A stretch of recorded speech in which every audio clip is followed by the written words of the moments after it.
안녕하세요.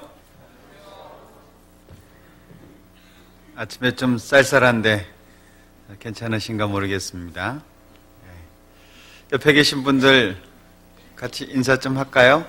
안녕하세요.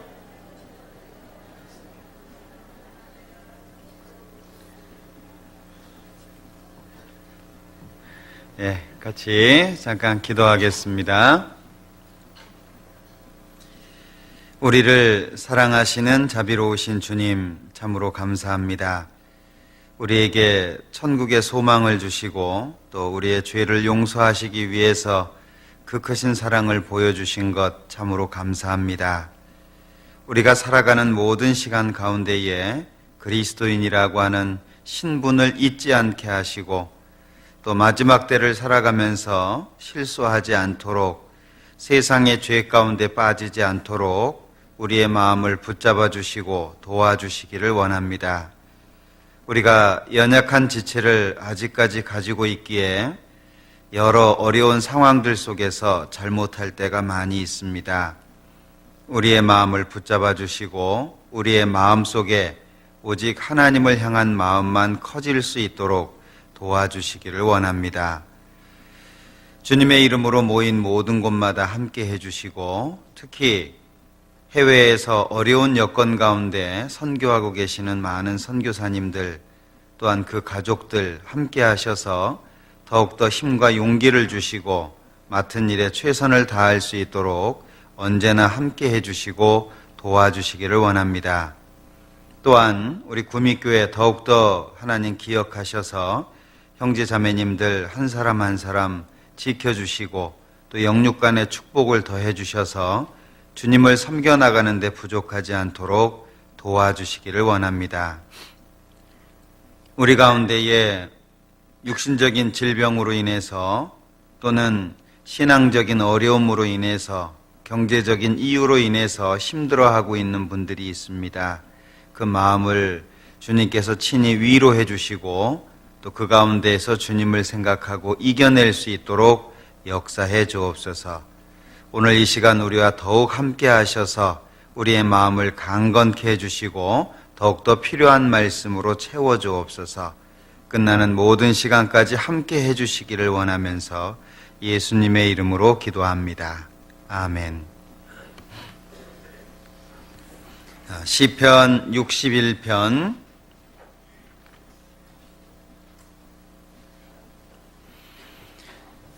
시편 61편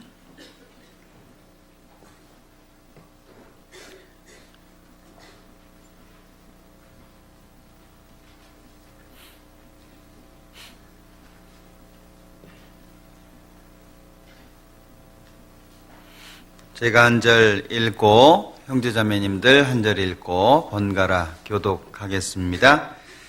하나님이여 나의 부르짖음을 들으시며 내 기도에 유의하소서. 내 마음이 눌릴 때에 땅 끝에서부터 주께 부르시오니 나보다 높은 바위에 나를 인도하소서. 주는 나의 피난처시요 원수를 피하는 견고한 망대 시민이이다. 내가 영원히 주의 장막에 거하며 내가 주의 날개 밑에 피하리라. 하나님이여 내 서원을 들으시고 주의 이름을 경외하는 자의 얻을 기업을 내게 주셨나이다. 주께서 왕으로 장수되하사 그 날이 여러 때에 미치게 하시리라. 저가 영원히 하나님 앞에 거하리니 인자와 진리를 예비하사 저를 보호하소서. 그리하시면 내가 주의 이름을 영원히 찬양하며 매일 나의 소원을 이행하리라. 찬양대 찬양해 주시겠습니다.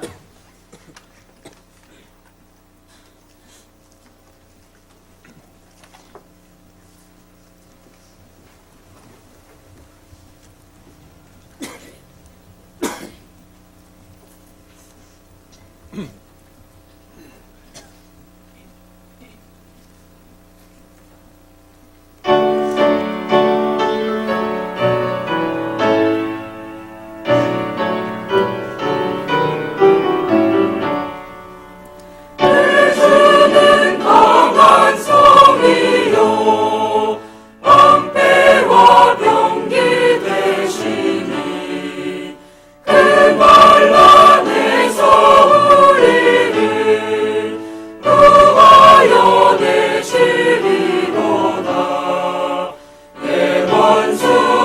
원수마귀는 이때도 힘을 써 도약과 권세로 무기를 삼으니 전하에 누가 당하랴. 내 힘만 의지할 때는 패할 수밖에 없도다. 힘 있는 장수 나와서 날 대신하여 싸우네. 이 장수 누군가? 주 예수 그리스도 만군의 주로다. 당할 자 누구냐? 반드시 이기리로다.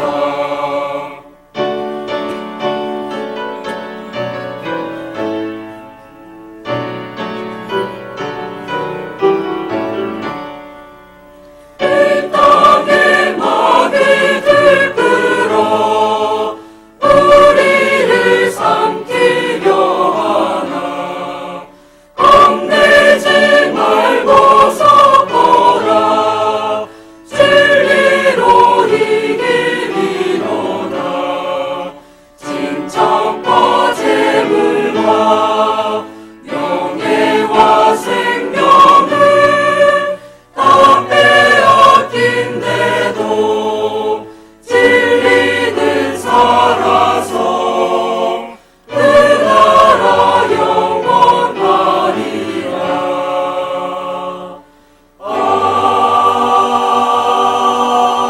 아멘.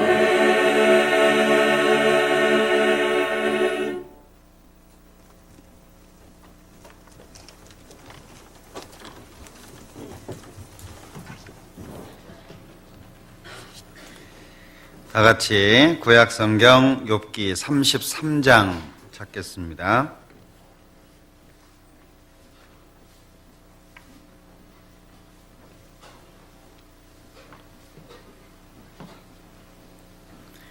욥기 33장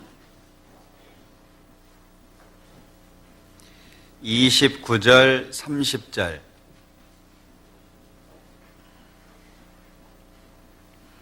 욥기 33장 29절 30절 천천히 같이 읽겠습니다. 하나님이 사람에게 이 모든 일을 제삼 행하심은 그 영혼을 구덩이에서 끌어 돌이키고 생명의 빛으로 그에게 비추려 하심이니라.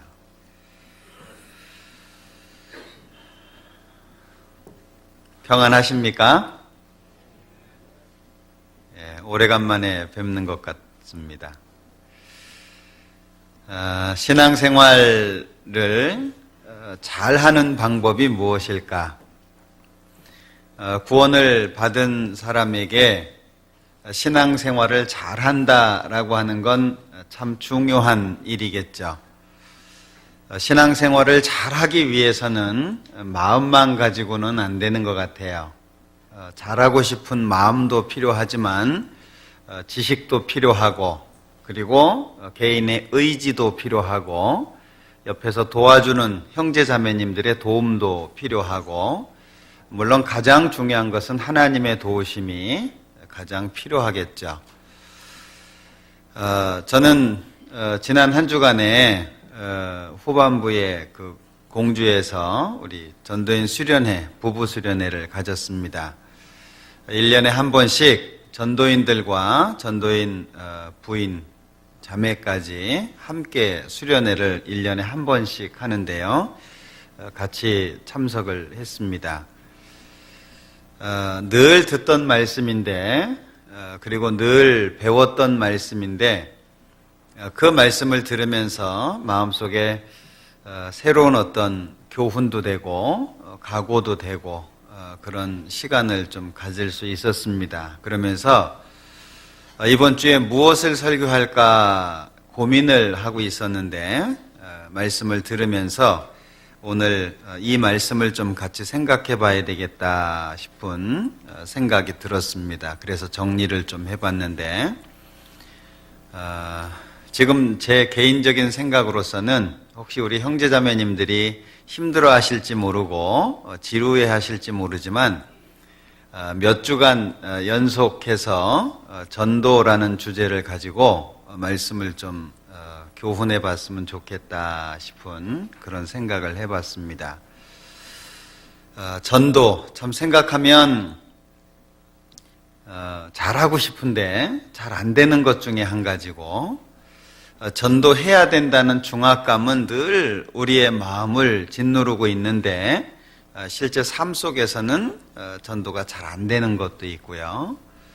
또 몇 차례 얘기를 해봤지만 듣는 사람의 반응이 또 시원찮고 오히려 반응이 차갑거나 하면 전하는 사람의 마음에 상처가 되기도 하고 참 어려운 것이 전도가 아닌가 하는 그런 생각을 해봅니다. 그런데 어려운 문제인데 왜 몇 주간에 걸쳐서 같이 생각을 해보고 싶냐 하면은요, 우리가 이 땅을 살아가는 데 있어서 가장 중요하게 여기는 것이 반드시 있을 거예요. 개인적으로 다를 수 있겠죠. 운동하는 사람은 뭐 금메달이 목표일 수 있겠고요. 뭐 사업하는 사람은 뭐 사업이 잘 되는 것일 수 있겠죠.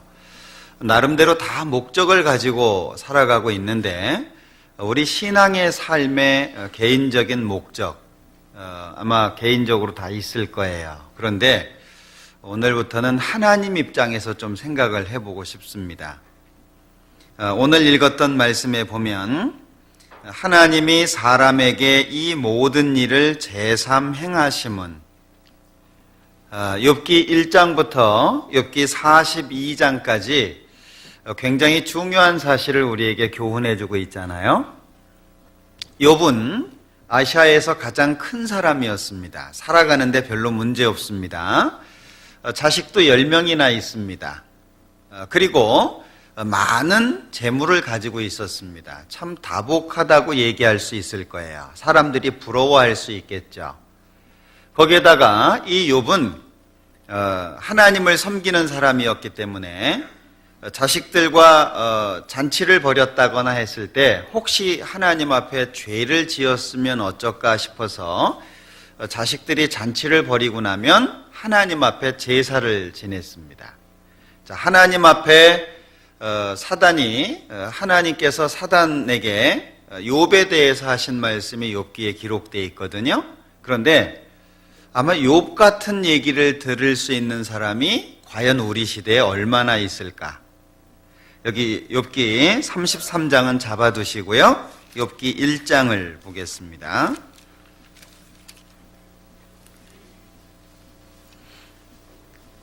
1장 8절에 보시면은요, 여호와께서 사단에게 이르시되 네가 내 종 욥을 유의하여 보았느냐? 그와 같이 순전하고 정직하여 하나님을 경외하며 악에서 떠난 자가 세상에 없느니라. 하나님이 말씀하셨으니까 하나님이 인정하시고 있는 거죠. 욥은 이런 상태다라고 인정하신 겁니다. 이게 보통이 아니잖아요. 자, 욥은 아시아에서 동방에서 가장 큰 사람입니다. 자식이 10명씩이나 있습니다. 하나님을 잘 섬기는 사람이었습니다. 부족한 게 없겠죠. 그런데 왜 욥기가 기록됐을까요? 만약에 욥이 잘 먹고 잘 살다가 죽었다라고 한다면 욥기는 기록될 이유가 없어요. 천주교에서는 수장들이 이렇게 죽거나 하면은요, 지난번에 그 돌아가신 분 이야기를 하면서 매스컴에서 선종했다고 얘기를 많이 했는데 들으셨을 거예요. 선종. 착할 선자를 썼습니다. 그러니까 선종이라는 말은 잘 살고 잘 먹고 잘 살다가 죽었다, 그런 뜻입니다. 하나님을 믿는 사람들에게 잘 먹고 잘 살다가 죽었다 그러면 아무 의미가 없는 거예요. 세상 사람이 잘 먹고 잘 살다가 죽었다 그러면 또 모르겠습니다. 그러나 하나님을 믿는 사람에게 잘 먹고 잘 살다가 죽었다, 그건 어떻게 생각해 보면 그건 저주받았다라고 생각할 수 있어요. 욥기가 왜 42장씩이나 성경에 기록될 수밖에 없습니까? 1장의 내용만 가지고 있다면, 특히 1장 전반부의 내용만 가지고 있다면 욥기는 기록될 이유가 없어요. 그런데 사단이, 마귀가 하나님께 격동하는 그런 얘기를 합니다. 하나님이 축복을 해주시니까 욥이 하나님을 섬기지, 욥이 괜히 하나님을 섬기겠습니까? 그래, 그렇다면 욥을 네가 한번 시험해봐라. 마귀는 잘 됐다 싶었습니다. 그래서 10명의 자식뿐 아니라 욥이 가지고 있던 재산을 다 없애버립니다. 그게 욥기 1장의 내용이잖아요. 그럼에도 불구하고 욥은 입으로 죄를 짓지 않습니다. 2장으로 넘어갑니다. 하나님이 다시 이야기합니다. 너 봤지? 욥이 재산이 없어지는데도 내 앞에 죄를 짓더냐? 재산이 다 날아가는데도 불구하고 죄를 짓더냐? 죄를 안 지었다는 겁니다. 1장 22절에 보면 이 모든 일에 욥이 범죄하지 아니하고 하나님을 향하여 어리석게 원망하지 아니하니라. 참 놀랍지 않습니까? 욥은 대단한 사람입니다. 그런데도 왜 욥기가 1장에서 끝나지 않고 2장으로 넘어갈 수 있습니까? 다시금 하나님이 사단에게 이야기를 하십니다. 2장 3절에 여호와께서 사단에게 이르시되 네가 내 종 욥을 유의하여 보았느냐? 그와 같이 순전하고 정직하여 하나님을 경외하며 악에서 떠난 자가 세상에 없느니라. 다시 한번 말씀하시죠.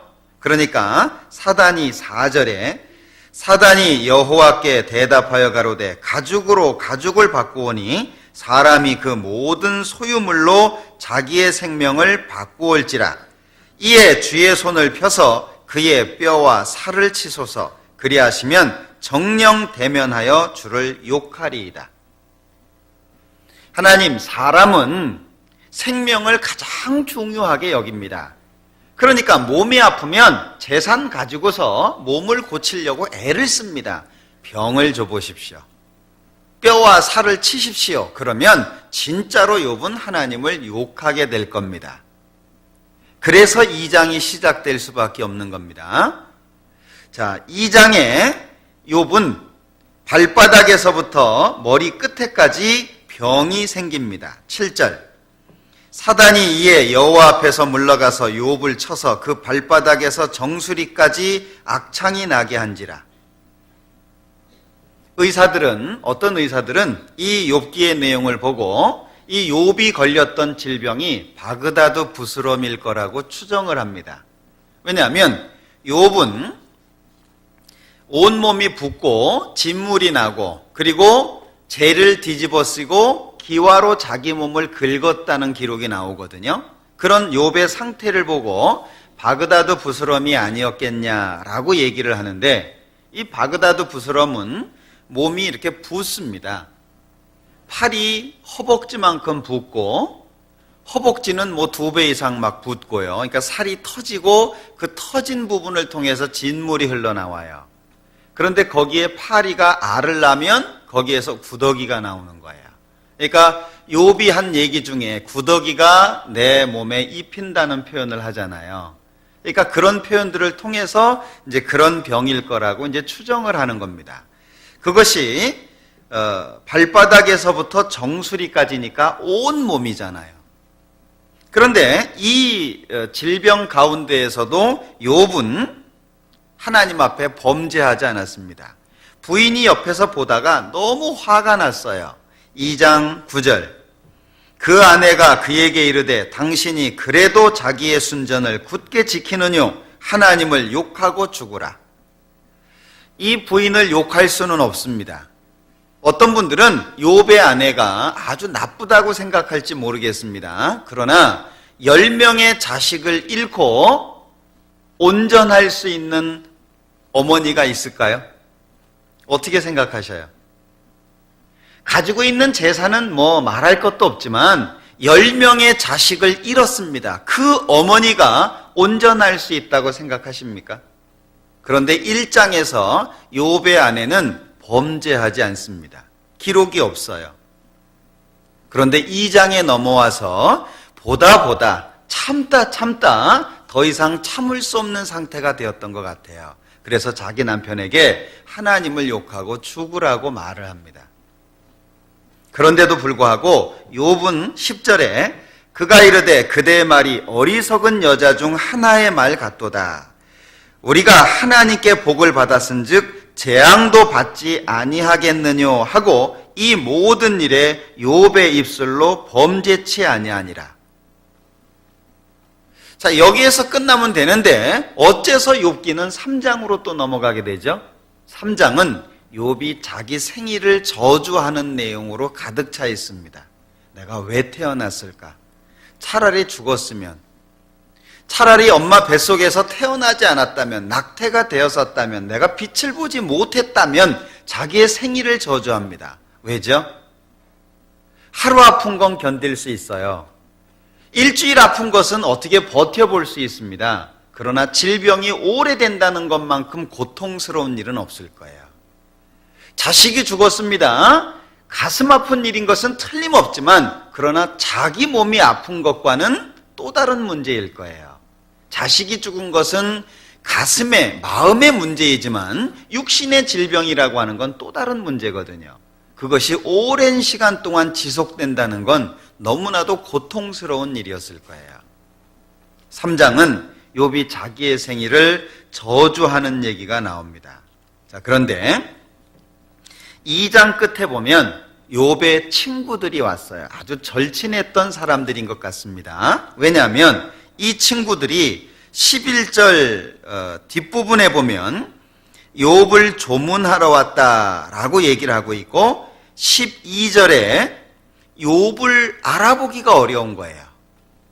왜? 온몸이 부었을 테고 본래 모습이 아니었겠죠.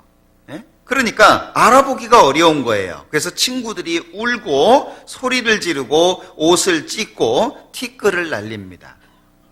그리고 얼마를 있었냐? 13절에 보면 7일 밤 낮을 함께 앉아 있었어요. 근데 아무런 변화가 없는 거예요. 친구들이 할 말이 없었습니다. 뭔가 할 말, 위로의 말을 해주러 갔지만 위로의 말을 해줄 수가 없었어요. 그 상태가 너무 심각했기 때문이겠죠. 그런데 3장의 욥은 그 친구들 앞에서 자기의 생일을 저주하는 거예요. 우리도 그럴 수 있겠죠. 어려움이 반복됩니다. 내가 하나님을 믿었는데 왜 이런 어려움이 있냐? 정말 내가 헌신을 하고 봉사를 하고 주님 앞에 헌금도 꽤 많이 했다고 할 수 있는데 어째서 나에게 이런 어려움이 반복될 수 있냐? 그때 우리도 욥처럼 생일을 저주할 수 있어요. 야, 내가 괜히 교회 생활했구나. 구원을 뭐 하려고 받아가지고 내가 하나님을 뭐 하러 믿어가지고 이런 어려움을 당하냐? 하나님 믿어봐야 아무 도움이 없는데 라고 생각할 수 있다는 거죠. 친구들이 그 욥이 하는 얘기를 듣고 깜짝 놀랐습니다. 왜? 평소의 욥이 아닌 거예요.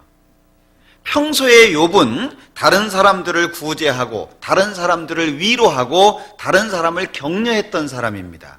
그런데 이 질병 속에 있는 욥의 모습은 평소의 모습과 너무나도 다른 거예요.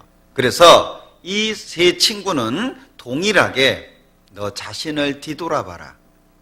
하나님이 죄 없는 사람을 그냥 치시는 일이 있냐? 하나님은 거룩하신 분이기 때문에 죄를 지은 사람을 심판하시지 죄 없는 사람은 심판하지 않는다. 욥은 거기에 대꾸합니다. 난 죄 없다. 난 잘못한 일 없다. 난 하나님을 바르게 섬겼다.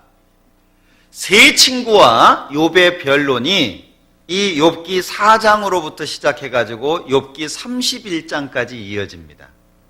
굉장히 긴 장이죠. 그런데 잘 따져보세요. 친구들이 한마디 하면 욥은 두 마디를 했어요. 한번 조사해 보세요.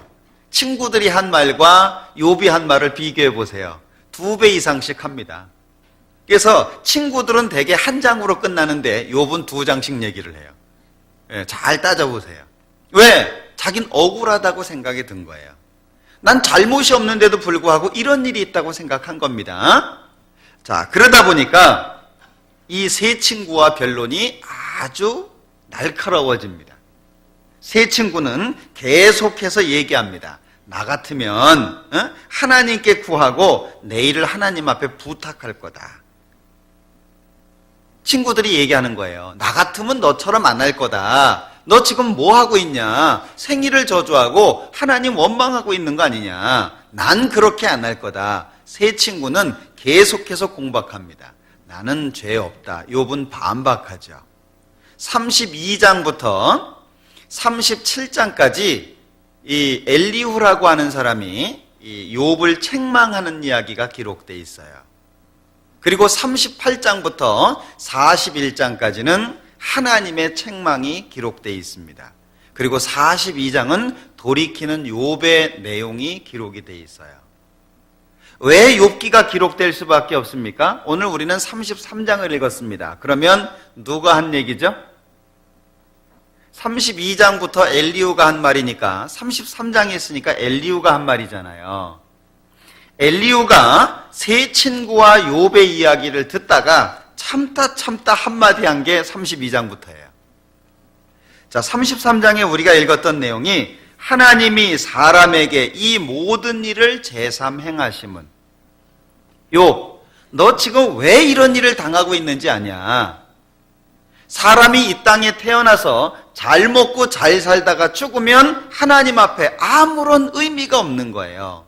하나님과의 관계가 중요하다는 거예요.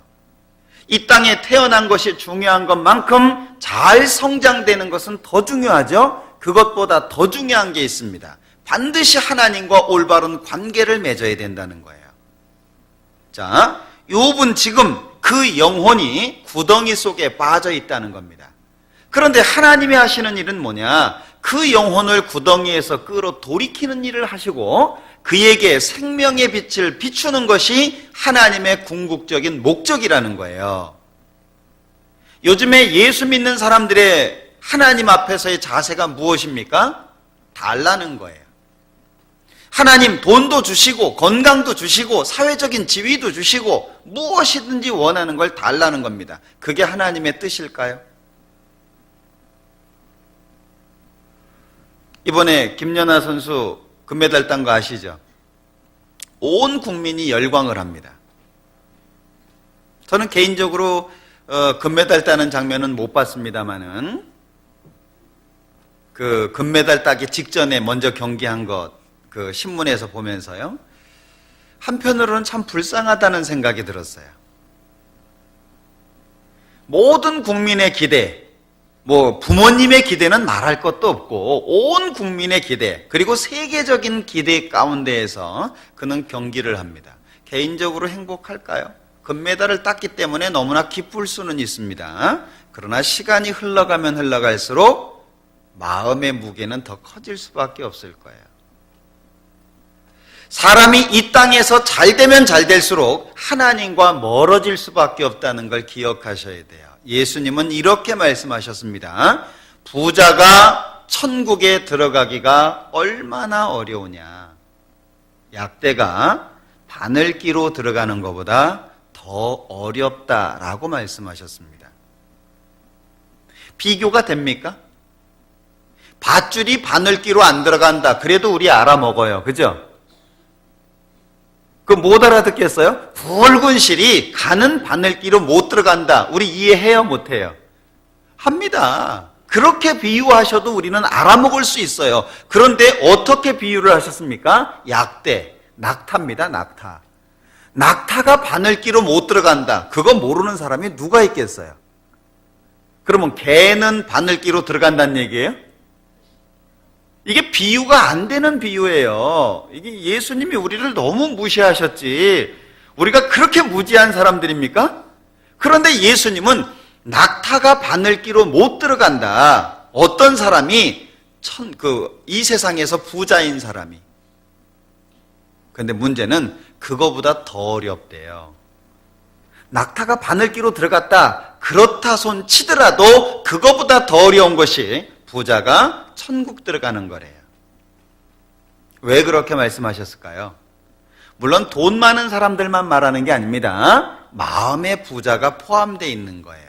실제 우리가 지금 세계 선교를 하고 있습니다. 34개 나라에 200여 개 이상의 지역에 지금 우리가 복음을 전하고 있습니다. 특히 최근에 복음을 전하는 곳은 공산주의 국가들입니다. 거기는 뭐 재판이고 뭐고 없어요. 그냥 잡히면 죽을 수 있는 지역들입니다. 그런 곳을 이제 전도 지금 하고 있습니다. 굉장히 많은 곳에 전도가 됩니다. 그런데 지금 우리가 남미 쪽에 전도가 최근에 활발하게 시작이 됐는데 거기는요, 너무나도 많은 사람들이 이 말씀을 기다리고 있어요. 그런데 미국이라든지 유럽 쪽을 가보면은 이 복음이 아니에요. 성경이 아니에요. 왜? 그들은 잘 살고 있어요. 세계 속에서도 아주 부유한 국가들입니다. 부족한 게 없어요. 유럽 같은 경우에, 특히 독일 같은 경우에는요, 국가에서 목사 월급이 나옵니다. 국민들은 종교세라고 하는 세금을 내요. 그러니까 목사는 국가로부터 월급을 받으니까 전도할 책임도 없고 뭐 열정도 없고, 교회당에 가보면 교회당은 얼마나 큰데 노인들 몇 사람만 와 있어요. 유럽의 교회가 그렇습니다. 미국의 교회가 그렇습니다. 그런데 우리가 가서 집회를 하면 막 3,000명, 5,000명 이렇게 모여서 말씀을 듣는 지역들은 대개 보면 가난한 나라들이에요. 우리나라도 마찬가지입니다. 부자일수록 하나님이 필요 없는 거예요. 부자일수록. 자기가 원하는 것이 다 이루어지고 그리고 하고 싶은 것을 다 할 수 있는 가운데에서는 하나님이 필요치 않습니다. 그 경기하는 모습을 보면서 제가 마음속에 그런 생각이 들었어요. 참 개인적으로는 불행할 수 있겠다. 이 세상에서는 수많은 사람들이 찬사를 보내고 수많은 사람들이 그를 극찬하고 있지만 과연 그 일을 위해서 사람이 존재하냐? 지금 우리 시대는 봐야 될 것을 못 보는 시대, 하찮은 것이 존귀해진 시대, 그리고 가치가 없는 무가치한 것들이 아주 존경을 받는 그런 시대가 되어버렸습니다. 제가 서울 강북에 설교를 마치고 기차를 타기 위해서 서울역에 갔습니다. 기차를 기다리는 동안 텔레비전에서는 동계올림픽을 방송해주고 있었어요. 전 처음 봤어요. 그런 경기가 있는 줄을. 너무 신기했습니다. 어떤 사람은 돌멩이를 던지고 어떤 사람은 앞에서 빗자루질을 막 하는 거예요. 너무 신기해가지고 그 앞에서 저게 무슨 종목이냐 알고 봤더니 컬링이라고 하는 경기더라고요. 들어보셨습니까? 제가 그 앞에서 한숨을 쉬었어요. 야, 참 하다 돌멩이 던지고 빗자루질하는 경기도 생기는구나 이게. 사람들이 육신적으로요 너무 발달이 돼 있어요. 봐야 될 걸 못 봐요. 소경이 가득 차 있는 시대입니다. 뭐가 중요하고 뭐가 중요한지를 구분을 못하는 거예요. 네. 하나님이 이 세상을 보실 때 얼마나 속상하실까요? 만약에 요한계시록이 기록되어 있지 않다면 이 세상에서 우리는 잘 먹고 잘 살다 죽으면 행복하다고 얘기할지 모르겠어요. 왜 천국을 성경에 기록해 놓으셨을까요? 요한계시록 21장에 거기는 바다가 없는 곳이라고 기록되어 있습니다. 새 하늘과 새 땅이라고 표현하고 있습니다. 처음 하늘과 처음 땅은 없어졌고 새 하늘과 새 땅에 대해서 기록하고 있습니다. 천국을 왜 기록해 놨을까요? 그러니까 천국이 있다고 해야만 사람들이 거기에 목적을 두고 살기 때문에 사람들을 유혹하기 위해서 기록해 놨을까요? 창세기가 성경에 기록된 이유가 뭐죠? 나의 근본입니다. 요한계시록이 기록된 이유가 무엇입니까? 내 인생의 종착지입니다. 천국이 없는 생활이라고 한다면 이 세상의 삶이라고 하는 건 아무 의미가 없어요. 여러분들, 이 전도가 없는, 전도하지 않는 이 삶이라고 하는 것이 얼마나 무가치한지를 한번 생각해 보십시오. 직장에 출근했는데 퇴근이 없다. 여러분들 하시겠습니까? 한 달을 일하고 1년을 일했는데 월급을 안 준다. 그 회사에서 일하시겠습니까? 봄에 씨앗을 뿌렸는데 가을에 결실할 것이 아무것도 없다. 그 땅에서는 도저히 얻어낼 것이 한 가지도 없다. 그 가운데 있을 수 있겠습니까? 운동 경기를 했는데 등수가 없는 거예요. 운동 경기를 했는데 마라톤을 쭉 해가지고 1등으로 들어왔어요. 막 좋다고 하는데 2등으로 들어오고 3등으로 들어오고, 그런데 등수 결정이 안 돼 있어요. 그 경기 뭐하러 하죠? 전도라고 하는 것이 없는 신앙생활이라고 하는 것 자체가 얼마나 무의미한지를 한번 생각해 보셔요. 우리가 이 땅에 남아있는 이유라고 생각할 수 있습니다.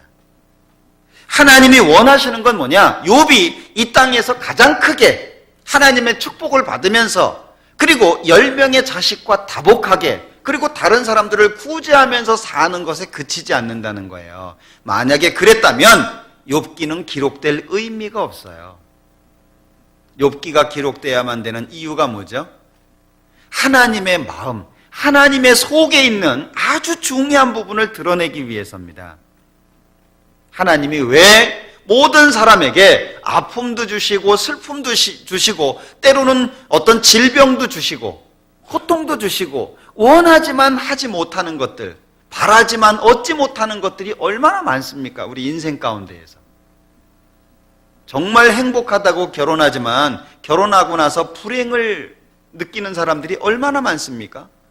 자기가 원하는 대학에 들어가서 실망감을 느끼는 사람들이 얼마나 많습니까? 그렇게 준비해서 자기가 갈망해서 들어간 그 회사에서 얼마나 차가운 환멸을 느낀 사람들이 얼마나 많습니까? 우리가 뭔가 이 하나님의 뜻에 마음을 둘 수 있어야 돼요. 하나님은 구덩이 속에 빠져있는 영혼들을 끄집어내서 그 사람들에게 생명의 빛으로 비추는 것이 목적이라고 하는 걸 기억하셔야 돼요. 우리가 왜 돈을 벌죠? 왜 직장 생활을 하고, 왜 다른 사람들한테 잘 보이려고 하고, 어떤 믿는 사람으로서 바른 모습으로 살아가려고 힘들지만 애쓰고 있는 이유가 무엇입니까? 하나님이 원하시는 이 전도라고 하는 문제 때문에 그런 거예요. 만약에 전도가 없는 생활이라고 한다면 사실은 죽었다라고 얘기할 수 있어요. 가슴 아픈 얘기지만 죽었다고 얘기할 수밖에 없습니다. 왜요? 디모데 전서에서는 일락을 좋아하는 자는 살았으나 죽었다라고 표현합니다. 구원받은 사람이 살아있는 그 의미가 뭐예요? 구원받은 사람이 야, 저 사람 살아있다. 무엇을 보고 알 수 있습니까? 그냥 직장생활 열심히 하는 것 때문에, 가정생활 충실히 하는 것 때문에, 학교생활 열심히 하는 것 때문에 그렇지 않습니다. 구원받은 사람은 어디에 있든지 그 사람을 통해서 하나님의 빛과 하나님의 영광이 나타나고 그것을 통해서 감동받고 변화되는 사람들이 있어야 돼요. 교회가 살아있다. 뭘 보고 알 수 있죠? 교회가 살아있다. 하나님이 역사하시는 교회다. 뭘 보고 알아요? 구원의 역사가 없다면 그 교회는 죽은 겁니다. 있는 사람들끼리 잘 먹고 잘 산다. 참 재미있게 잘 지낸다. 그 교회는 정말 화목하다. 그게 중요한가요? 그 교회가 살아있다라고 얘기할 수 있는 이유가 뭐겠어요? 계속해서 구원받는 사람들이 생기는 거예요. 날마다 구원받는 사람들이 생기는 겁니다. 사도행전을 읽어보셔요. 구원받은 사람들이 모이기를 힘쓰고 떡을 떼고 날마다 모이고 그 가운데 힘써서 기도하고 나타난 결과가 뭐죠? 날마다 구원받는 사람들을 더하게 하셨다. 이 생명의 탄생이 계속 이어지기 때문에 살아있다라고 말할 수 있습니다. 개인적으로는요, 우리가 고상한 신앙생활하기 위해서 이 자리에 앉아 있습니까? 안 믿는 사람보다 고상해 보이기 위해서 이 자리에 있나요? 내가 하나님을 믿는 이유가 뭐죠? 신앙생활을 하는 이유가 뭐예요? 전도 빠지면 아무것도 없는 겁니다. 나는 천국 갈 수 있는데 내 가족이 천국 못 가요. 그런데 나는 하나님 앞에 행복하다고 해요. 말이 됩니까? 그건 말이 안 되는 거예요. 하나님은 성경에다가요, 반복해서 명령을 하셨어요. 자, 찾아보자. 마태복음 28장.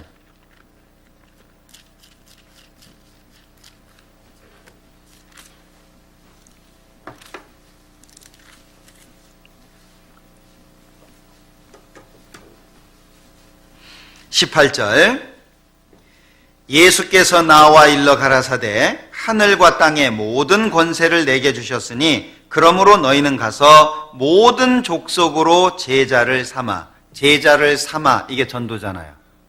제자를 만드는 일이잖아요. 제일 먼저 강조되어 있는 게 뭐죠? 제자를 삼합니다. 그 뒤에 말씀하시는 것이 아버지와 아들과 성령의 이름으로 세례를 주고, 두 번째가 세례 주는 거예요. 세례 주는 게 우선이 아니에요. 얼마나 가슴 아픕니까? 네. 지금 많은 교회의 모습들이요, 어떤 교회는 얘기 들어보니까 주기도문만 외우면은 세례 주는 데가 있더라고요. 주기도문 제대로 못 외워도 그 믿는 부인 눈치 봐가지고 세례 주는 데도 또 있더라고요. 세례가 중요한 게 아닙니다. 세례 받는 게 중요한 게 아니에요. 내가 세례 받았다고 천국 갑니까? 세례 받았다고 하나님의 뜻대로 사나요? 그렇지 않아요. 제자가 돼야 돼요, 제자가. 하나님을 믿는 사람이 돼야 되고, 천국 갈 수 있는 사람이 돼야 되고, 하나님 앞에 알곡이 먼저 돼야 돼요. 그 다음에 세례라는 거죠. 그 다음에 말씀하시는 것이 내가 너희에게 분부한 모든 것을 가르쳐 지키게 하라. 그 다음에 가르침이에요. 그럼 제일 처음이 뭐죠? 제자를 삼아. 전도잖아요. 마가복음 16장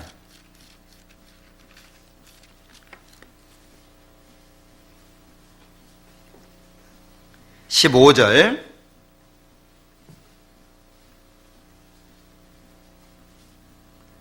또 가라사대 너희는 온 천하에 다니며 만민에게 복음을 전파하라.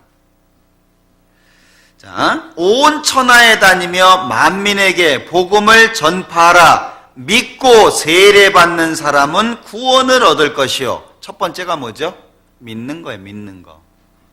세례가 중요한 게 아닙니다. 믿는 거예요.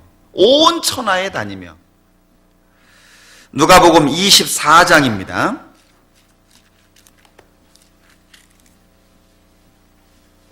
47절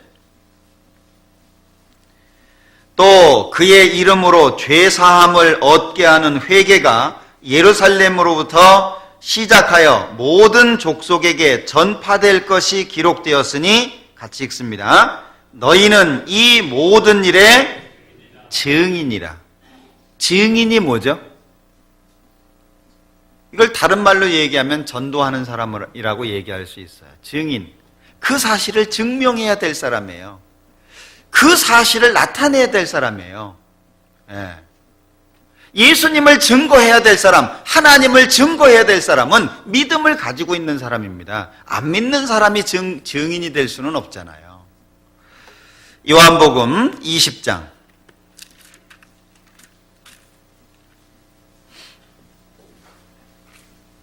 30절 예수께서 제자들 앞에서 이 책에 기록되지 아니한 다른 표적도 많이 행하셨으나 오직 이것을 기록함은 너희로 예수께서 하나님의 아들 그리스도이심을 믿게 하려 함이요 또 너희로 믿고 그 이름을 힘입어 생명을 얻게 하려 함이니라. 요한복음 기록한 목적이 뭐라고요? 믿게 하는 겁니다. 믿게. 목적 자체가 예수님이 하나님의 아들 그리스도라고 하는 걸 믿게 하기 위해서 요한복음을 썼다는 거예요. 사도행전 1장을 봅니다. 사도행전 1장 8절 같이 읽겠습니다. 오직 성령이 너희에게 임하시면 너희가 권능을 받고 예루살렘과 온 유대와 사마리아와 땅끝까지 이르러 내 증인이 되리라 하시니라. 왜 이런 반복된 명령을 하고 계실까요? 중요한 것은 전도는 하나님의 명령이고 하나님의 뜻입니다. 그러나 반응하는 우리에 의해서 나타난다는 걸 기억하셔야 돼요. 전도는 명령이에요. 전도는 하나님의 뜻입니다. 성경을 주신 목적이기도 한 거예요. 그런데 문제는 우리가 반응하지 않으면 아무 일도 안 일어난다는 거예요. 하나님은 구원받은 사람을 통해서 일하셔요. 하나님은 자신을 바친 사람들을 통해서 일을 하십니다. 그런데 사람이 반응하지 않으면 하나님은 아무 일도 할 수가 없어요. 창세기 1장부터 11장까지 창조부터 바벨탑 사건까지 나가죠. 12장이 넘어가면 하나님이 아브라함을 선택합니다. 왜 하나님이 아브라함을 선택할 수밖에 없었을까요? 하나님이 아브라함을 선택할 수밖에 없는 이유가 뭐죠? 시편 14장을 보죠.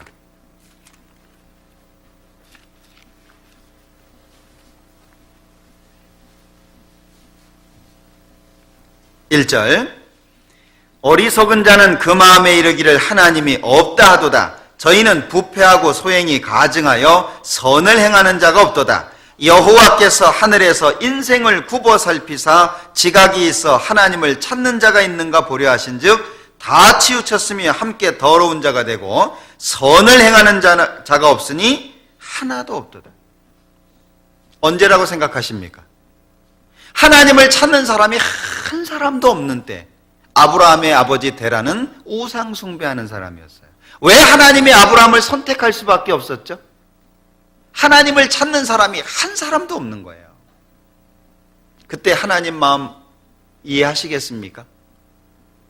하나님을 찾는 사람이 한 사람도 없어요. 전도는 훌륭한 팀워크를 통해서 만들어내는 결과물입니다. 팀워크가 없으면 안 되잖아요. 어떤 분은 운동을 너무 잘해가지고요, 내가 이 팀인지 저 팀인지 모르고 자기 팀에다가 골 넣는 사람도 있는데 정신없는 사람이잖아요. 그죠? 야구 같은 거 봐요. 던지는 사람만 중요합니까? 받는 사람도 중요하잖아요. 사인을 주고 어떤 공을 던지라고 얘기하고 얼마나 중요해요. 운동 경기 중에서 여러 사람이 하는 운동 가운데에서 팀워크가 필요하지 않는 운동 보셨습니까? 네. 하다못해 돌멩이 던지고 빗자루질 하는 것도요, 엄청난 팀워크가 필요하더라고요. 이렇게 해설해 주는 거 들어보니까는요, 이게 괜히 미는 게 아니더라고요.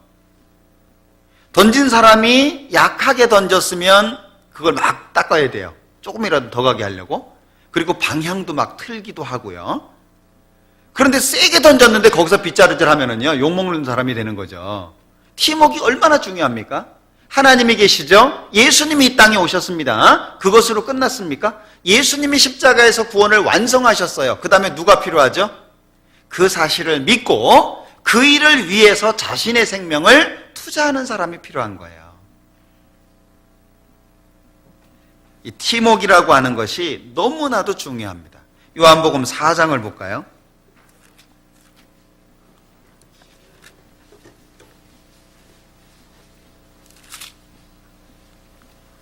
36절 거두는 자가 이미 삭도 받고 영생에 이르는 열매를 모으나니 이는 뿌리는 자와 거두는 자가 함께 즐거워하게 하려 함이니라. 그런즉 한 사람이 심고 다른 사람이 거둔다는 말이 옳도다. 같이 읽습니다. 내가 너희로 노력지 아니한 것을 거두러 보내었나니 다른 사람들은 노력하였고 너희는 그들의 노력한 것에 참여하였느니라. 팀워크잖아요. 십자가에 죽으신 예수님도 계시고 그 사실을 마음속에 믿고 성경을 기록한 사람도 있고 그리고 실제 그 사실을 전파하는 사람들도 있고, 얼마나 이게 훌륭하게 맺어져야 되는 팀워크이겠어요. 하나님도 구원받은 사람이 없으면 일을 못 하셔요. 일을 안 하셔요. 구원받은 사람을 통해서 일하시는 거예요. 그러니까 이 전도는 정말 이 훌륭한 팀워크가 없으면 안 된다는 거죠. 만약에 우리가 전도 안 한다, 그럼 어떻게 살까요? 타협된 삶을 살 수밖에 없어요. 전도 안 하면 타협하는 거예요. 그럴 수밖에 없어요. 만약에 남편이 무서워서 말을 못 한다, 그럼 타협할 수밖에 없잖아요. 적당히 그 가운데 있을 수밖에 없잖아요. 가족 중에 지나치게 배척하는 사람이 있다.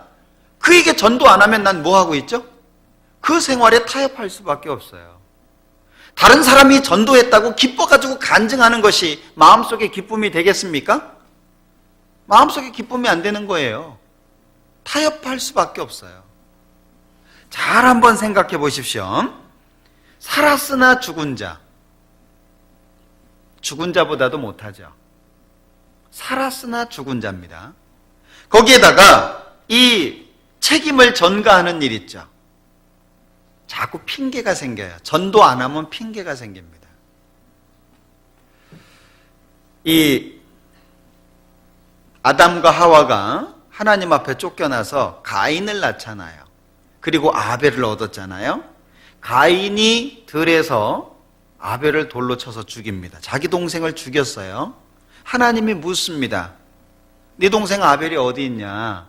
가인이 뭐라 그랬죠? 내가 내 아우를 지키는 자입니까? 우리가 전도 안 하면 핑계 생기게 돼요. 난 어쩔 수가 없어. 난 너무 바빠. 우리 집은 경제적으로 너무 어려워가지고 내가 일 안 하면 안 돼. 나는 이럴 수밖에 없어. 핑계가 있을 수밖에 없어요. 자꾸 타협되는 생활을 할 수밖에 없습니다. 내가 너무 바쁘고 내가 애들 키우느라고 내가 언제 전도할 시간이 있어. 실제 우리 삶 속에 핑계 대려고 한다면 수많은 것들이 핑계가 될 수 있죠. 그것들이 초월되지 않으면 실제 전도는 이루어질 수 없다는 거예요. 잠언 24장에서도 하나님 말씀하시잖아요. 마음을 감찰하시는 이가 우리 핑계 모르시겠어요? 나는 몰랐습니다. 하나님, 나는 정말 몰랐습니다. 하나님이 정말 그 사람이 몰랐다고 인정하실까요? 왜? 우린 알고 있었어요. 내 자식들이 교회 다니는 것으로 만족하십니까? 교회당에 나오는 것으로 만족하셔요? 참 놀라운 것은요, 우리는 눈 감고 사는 소경보다 못한 삶을 살 수 있다는 거예요. 소경은 안 보이니까 그렇죠.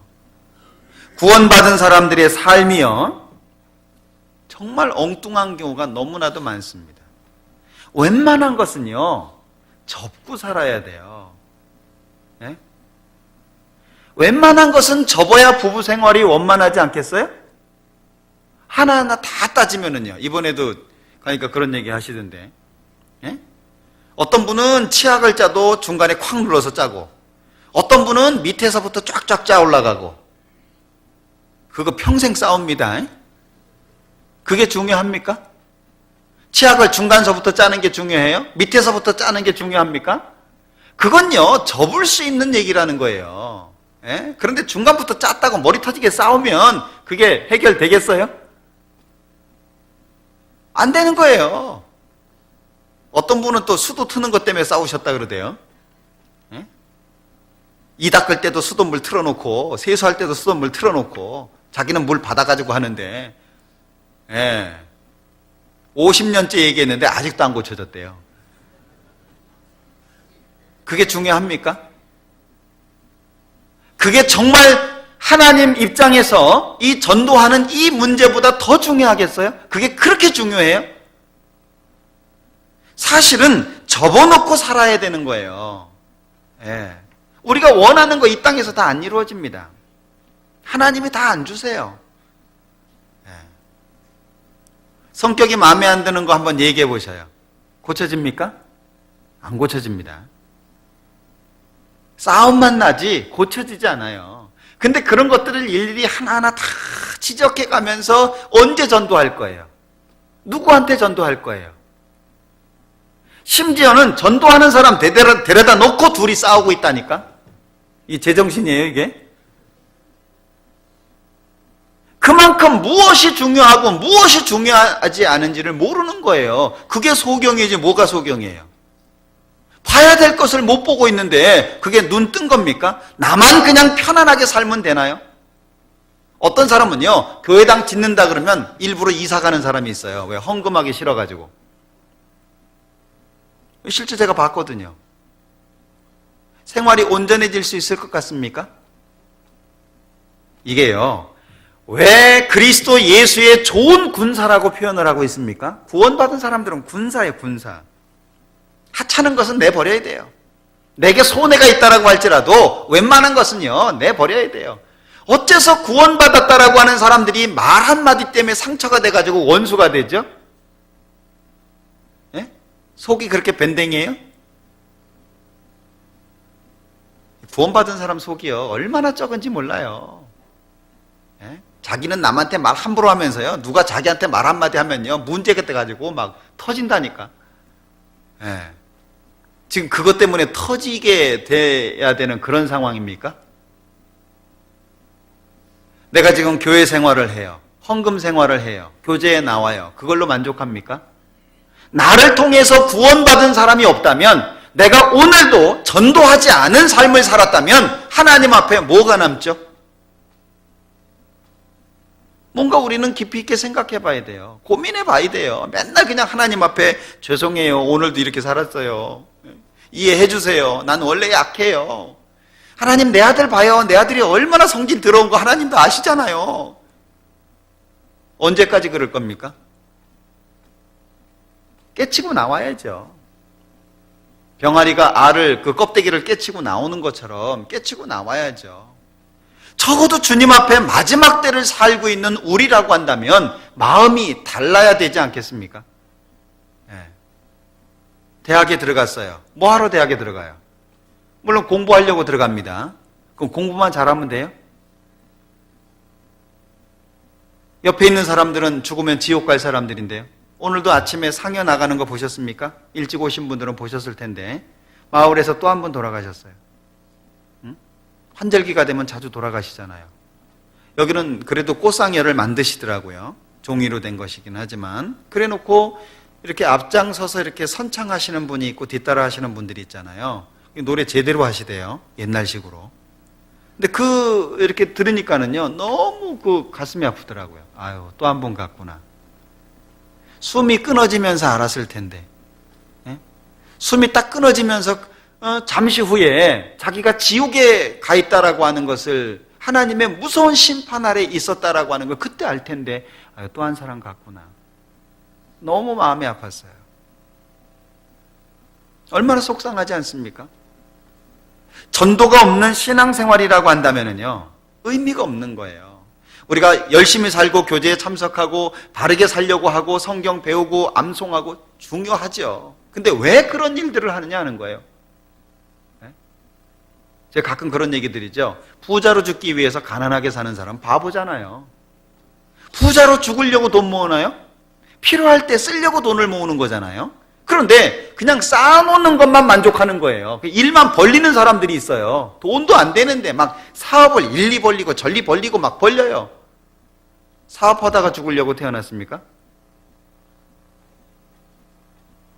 저는 어떤 분들이든지 저한테 사업에 대한 질문을 해오시는 분들은 절대 사업 확장하지 마라 그래요.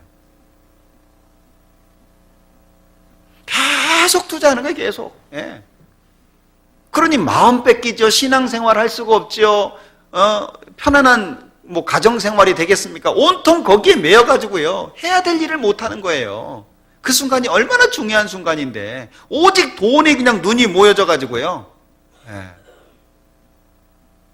우리의 마음이 전도라고 하는 것에 탁 박혀야 돼요. 사람들 보면은요, 정말 불쌍해 보여야 돼요.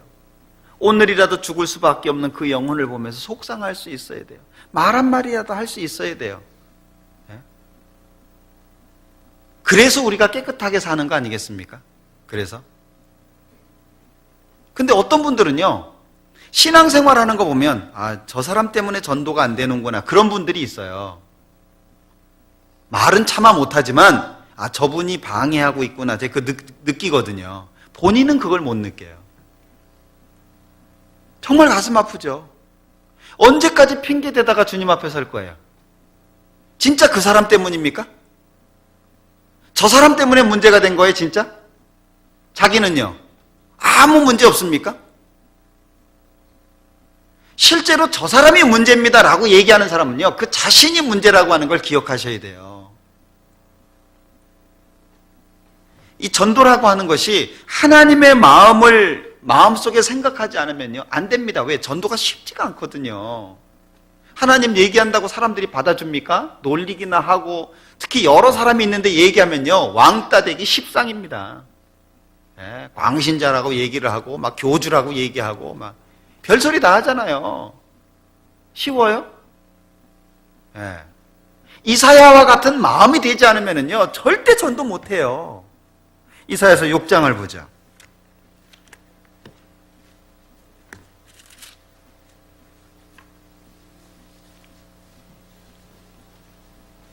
이사야서 6장 8절입니다. 같이 읽어보자.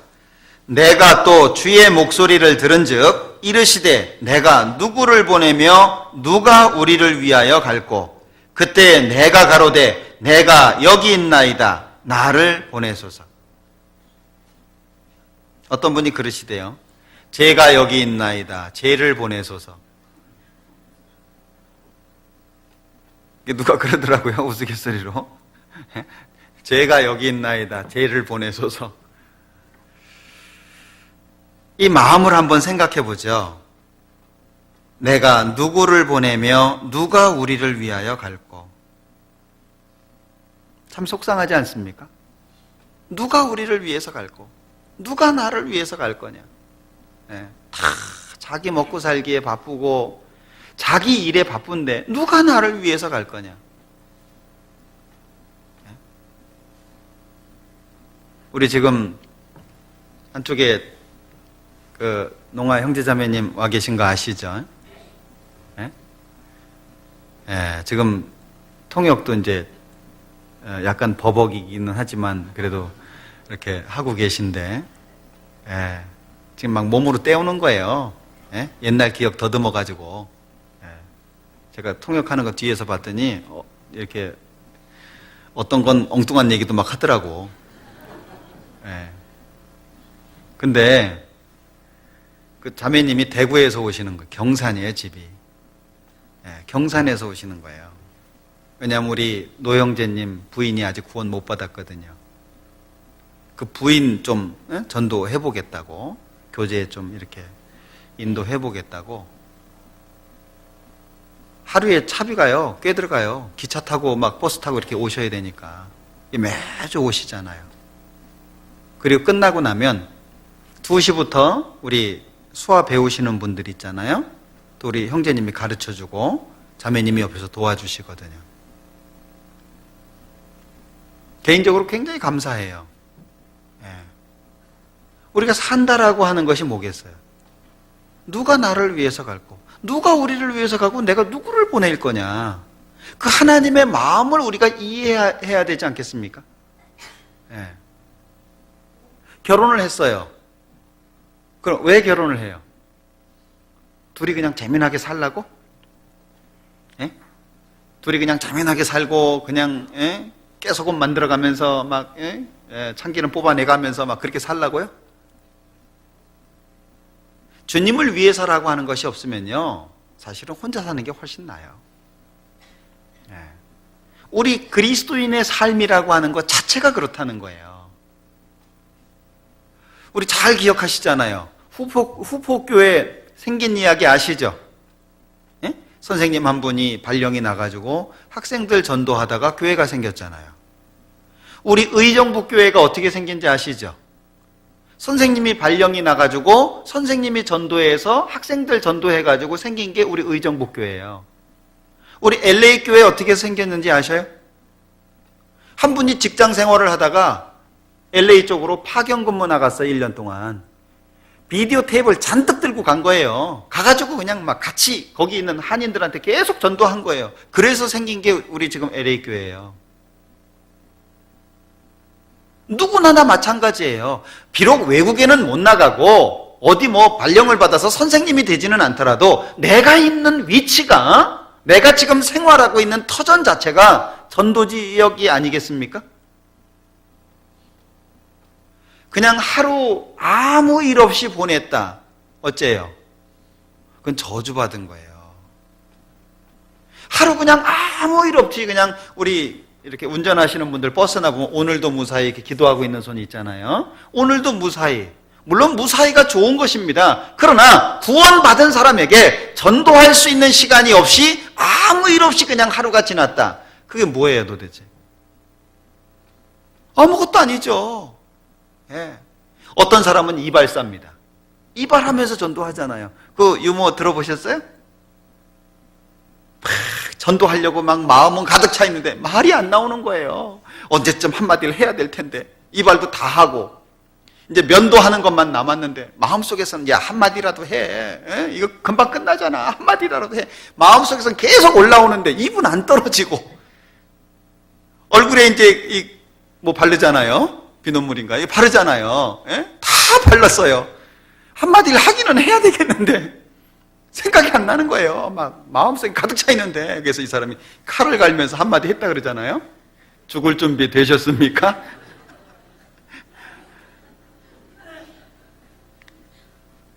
어떤 분은 그 서울에서 전도지 들고 이제 지하철역 같은 데서 전도하거든요. 전도지 한 장을 주고 얼굴이 빨개 져가지고 뒤돌아서서 도망치는 거예요. 그렇게 안 되는 게 전도예요. 왜? 안 해봤거든요. 마음속에 각오 안 해봤거든요. 만나는 사람들, 또 어떤 계기로 해서 이렇게 부딪히게 되는 사람들한테 과연 내가 무슨 말을 하고 오늘 하루를 보냈냐. 한마디라도 정말 우스갯소리지만 칼 갈면서 죽을 준비 됐냐라고 얘기했던 그 사람처럼 뭔가 한마디라도 할 수 있어야 되지 않겠냐. 오늘도 무사히, 그게 과연 구원받은 사람에게 무슨 의미가 있냐는 거예요. 한마디라도 해야죠. 네. 내 가슴 아픈 심정을 얘기해야죠. 간절한 마음을 얘기해야죠. 무시받으면 그 앞에서 눈물을 흘릴지언정 내 마음속에 가득 차 있는 하나님의 말씀을 해줘야 되지 않겠습니까? 그걸 위해서 우리가 존재한다라고 생각을 해요. 그걸 위해서 내가 있어요. 이 땅에 있는 역사가 존재하는 이유 자체가 아직 구원받아야 될 사람이 있기 때문이 아니겠습니까? 게으른 자의 포도원을 한번 보십시오. 지혜 없는 자의 밭을 한번 보십시오. 무엇을 뿌렸는지, 거기가 무슨 밭인지 알 수 있겠습니까? 네. 아침에 일찍 일어나기 힘듭니다. 하루 종일 일하는 거 쉽지 않습니다. 때로는 사람들한테 손가락질을 받고 때로는 미친놈이라고 얘기할 수도 있어요. 예수님이 미친놈이라고 얘기를 들었잖아요. 가족들조차 이 마가복음을 읽다 보니까는요, 정말 그 상황이 가슴 아픈 상황이 하나 보이더라고요. 마가복음 3장을 보죠.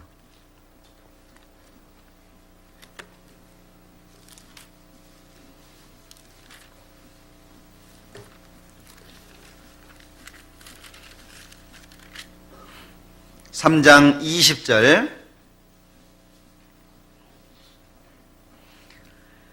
집에 들어가시니 무리가 다시 모임으로 식사할 겨를도 없는지라 예수의 친속들이 듣고 붙들러 나오니 이는 그가 미쳤다 하밀러라. 예수님은 식사할 시간도 없는 거예요. 사람들이 모이니까 또 그냥 식사할 겨를도 없이 또 말씀을 하셔야 되는 거예요. 그런데 그 가족들은, 예수님의 가족들은 예수 미쳤다 붙잡으러 온 거예요. 정말 가슴 아프죠. 식사할 겨를도 없이 전도하고 있는 거예요. 식사할 겨를도 없이. 그런데 한쪽에서는 미쳤다라고 얘기하는 거예요.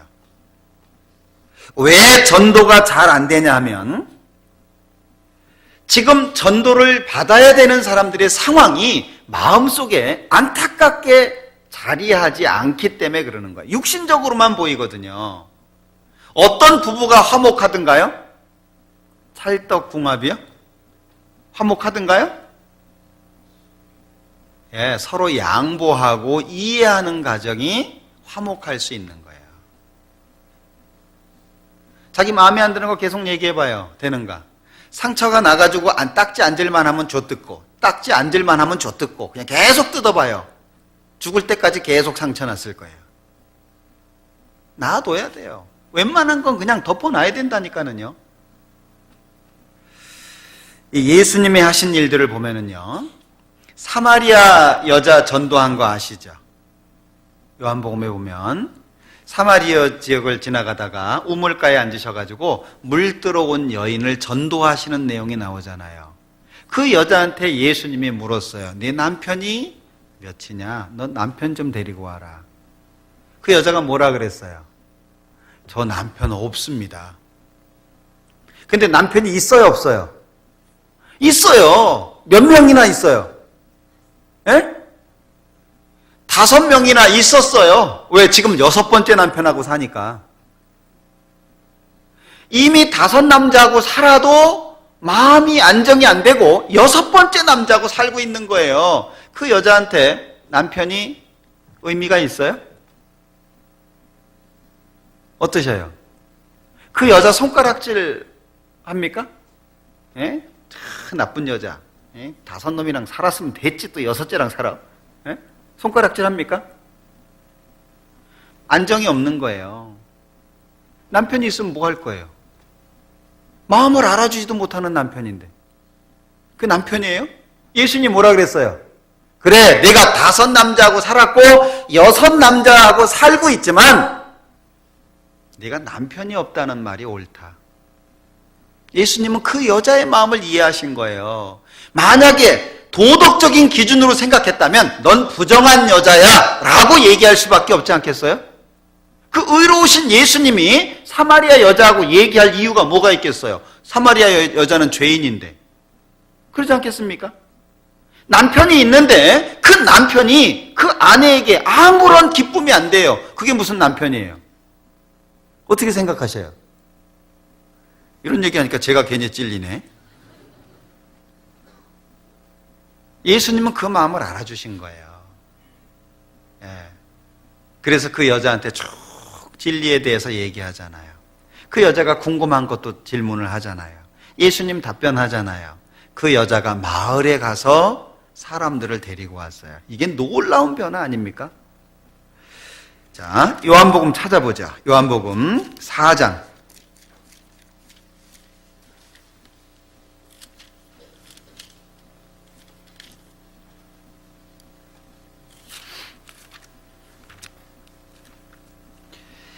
요한복음 4장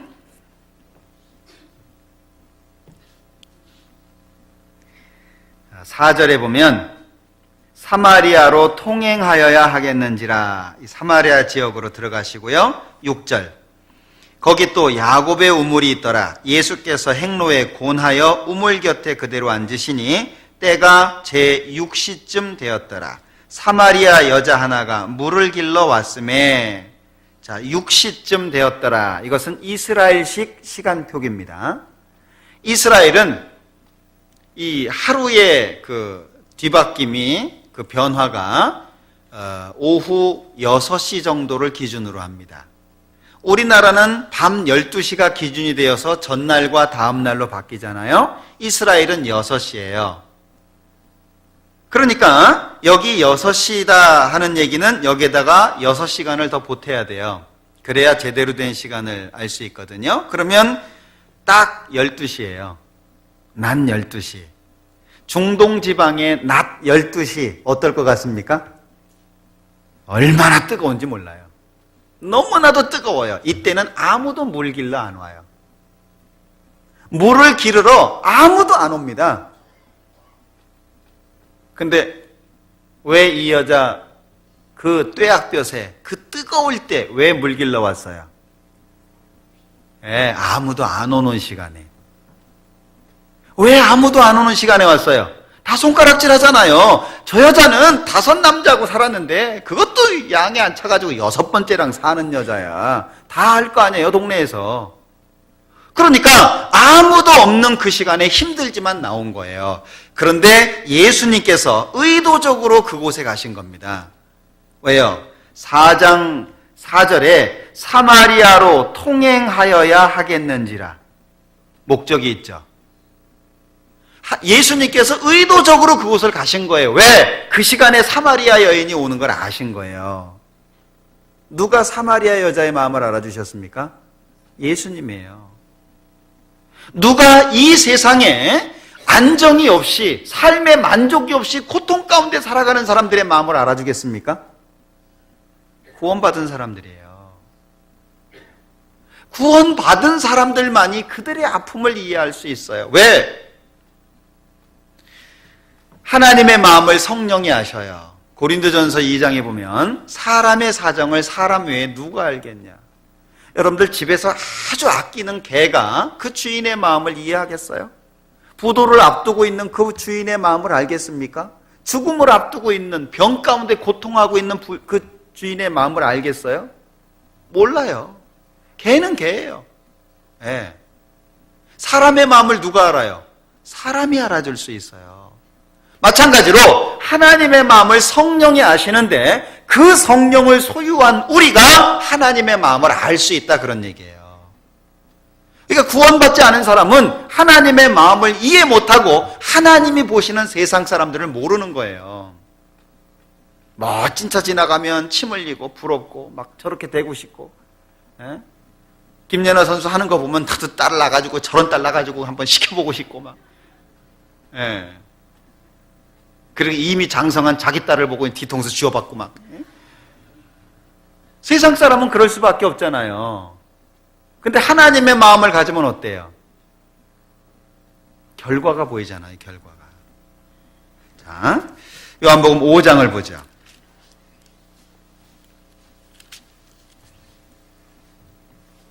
5절, 거기 38년 된 병자가 있더라. 여기 베데스다 그 연못 사건이죠. 베데스다라고 하는 연못이 있었습니다. 가끔 천사가 내려와서 물을 동하게 만들어요. 그러면 제일 먼저 들어가는 사람은 병이 낫는 거예요. 어떤 병이든지. 그런데 38년 된 병자가 있어요. 자, 물이 동합니다. 들어갈 수 있어요, 없어요? 못 들어가요. 그는 우물가에 있었지만 들어갈 수가 없었어요. 왜요?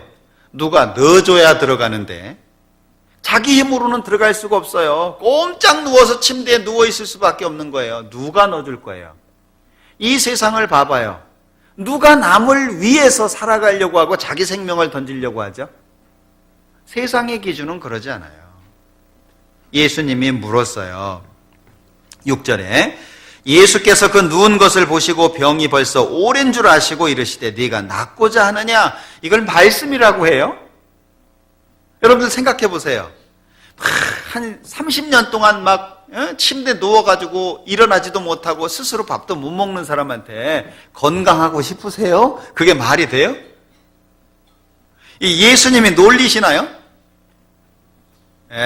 예수님이 그 사람의 상태를 알고 지금 얘기하는 거예요. 뭐가 문제인지를 예수님이 아시는 거예요. 너 들어가고 싶냐? 지금 천사가 내려와서 물을 동하게 할 때 네가 제일 먼저 들어가고 싶냐, 그 얘기예요. 그래서 이 병자가 뭐라 그래요? 7절에 병자가 대답하되 주여 물이 동할 때 나를 못에 넣어줄 사람이 없어 내가 가는 동안에 다른 사람이 먼저 내려가나이다. 그러면 이 사람은 연못에 있으면서 늘 뭐 생각한 거예요? 내가 먼저 가야 되는데, 내가 들어가야 되는데, 자긴 들어갈 수가 없고 남이 먼저 들어가고 있는 거예요. 예수님이 뭐라고 말씀하십니까? 8절에 예수께서 가라사대 일어나 내 자리를 들고 걸어가라. 정말 놀라운 일이 생겼습니다. 38년 된 병자가 누워서 자기 스스로 연못에 들어갈 수 없었던 그 사람이 침대를 들고 걸어갑니다. 정말 놀라운 기적이죠. 이 기적이 9절에 그 사람이 곧 나아서 자리를 들고 걸어가니라. 정말 놀랍죠. 그럼 주변에 있는 사람들 뭐라고 얘기해야 돼요? 어떤 반응을 보여야 돼요? 하나님께 영광을 돌리고 그 사람을 위해서 감사하고 기뻐해야 되지 않겠습니까? 그런데 사람들의 관점이 어디에 있는지 보셔요. 10절. 이날은 안식일이니 유대인들이 병 나은 사람에게 이르되 안식일인데 네가 자리를 들고 가는 것이 옳지 아니하니라. 이게 도대체 무슨 소리입니까? 무슨 생각을 갖고 사는 거죠, 이 사람들이? 38년 동안 이 사람 안식일 범했어요, 안 범했어요? 38년 동안 침대에 누워 있었던 이 사람 안식일 범했어요, 안 범했어요? 안 범했어. 이 사람 맨날 안식일이요. 안식일을 범할 수가 없어요. 어디 갈 수가 없는 걸. 그럼 이 사람한테 진짜 안식이 뭐예요? 자기 마음대로 걷는 거, 활동하는 거, 그게 안식이잖아요. 죄인이 진정한 안식이 뭐예요? 교회당 다니고 안식일 지키는 게 안식입니까? 예수님을 통해서 죄사함을 받고 천국 갈 수 있는 믿음을 얻어야 그게 진짜 안식이잖아요. 이 38년 된 사람에게 진짜 안식이 무엇인지 이 유대인들은 모른 거예요. 그리고 단순히 안식일이라고 하는 계명을 범했다는 것 자체에 이 사람들은 문제를 얘기하고 있는 겁니다. 관점이 다르죠? 생각해 보셔요. 몸은 입는데 자기 마음대로 쓸 수 없는 마음 이해할 수 있을까요?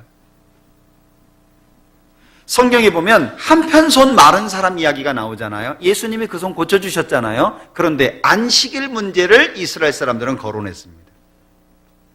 손이 있는데도 쓸 수 없는 거, 여러분들 그 마음을 이해하시나요? 발이 있는데도 사도행전에서는 나면서부터 안전뱅이 된 사람 얘기가 나오잖아요. 다리는 있는데 꼼짝 못하는 그 사람의 마음을 이해할 수 있습니까? 예수님은 그들의 마음을 이해하셨어요. 제자들은 그들의 마음을 이해하셨습니다. 그래서 내가 너한테 줄 것은 아무것도 없지만 예수 그리스도의 이름으로 명하노니 일어나라 그랬잖아요. 그들의 사정을 누가 알아줄 거예요? 지금이라도 죽으면 지옥 갈 수밖에 없는 그 사람들의 사정을 누가 알아줄 거냐는 거예요. 그게 보여야 된다는 거예요. 그들의 겉모습, 화를 내고 화려하게 치장을 하고 그리고 남을 무시하는 그런 껍데기가 아닌 그 속에 하나님 앞에서 심판받을 수밖에 없는, 지금이라도 죽으면 지옥 갈 수밖에 없는 그들의 영혼, 하나님 앞에 서면 벌벌 떨 수밖에 없는, 두려워할 수밖에 없는 그 영혼을 볼 수 있어야 된다는 거예요. 그게 안 보이면 육신적으로만 싸울 수밖에 없어요. 제일 중요한 게 뭐겠어요? 하나님 입장에서 봤을 때 이 전도라고 하는 것이 그래서 중요한 거예요. 군대 집힌자를 고쳐놨더니 그 지역 사람들은 뭐라 그래요? 떠나시라고.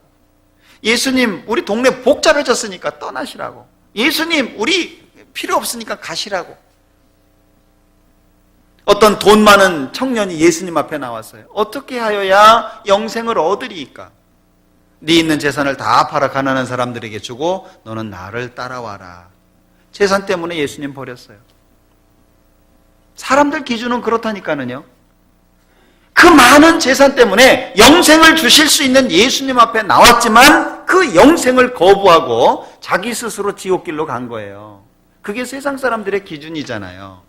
세상 사람들이 화낸다고, 세상 사람들이 부유한 것으로 치장하고 있다고 부럽습니까? 만약에 부럽다면 뭔가 하나님 입장에서 잘못 생각한 거예요. 승진하고 있는 그 사람들이 부럽습니까? 정말 원하는 거 다 이루어지고 수백억짜리 로또에 당첨되는 그 사람들이 부럽습니까? 하나님이 보시는 것처럼, 하나님이 그 이뤄진 영혼, 예수님이 말씀하셨던 것처럼 인자가 온 것은 이뤄진 자를 찾아 구원하기 위해서라고 하신 말씀처럼 양 100마리가 있는데 그 중에 한 마리가 이뤄지면 99마리를 들에 두고 한 마리를 찾으러 가신다는 말씀처럼 그 마음을 우리가 우리 속에 새겨야 되지 않겠습니까? 지금도 죽어가는 사람이 있는데 구원받은 사람들의 너무나도 많은 변명 때문에, 구원받은 사람들의 너무나도 이기적인 마음 때문에 지금도 죽어가는 사람들이 누군가가 와서 도와주기를 원하지만 그 상태로 죽어가고 있다는 걸 기억하셔야 돼요. 예레미야 6장을 찾아볼까요?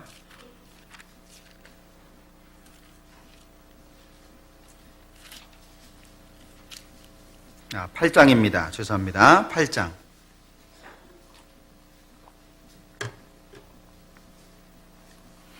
20절.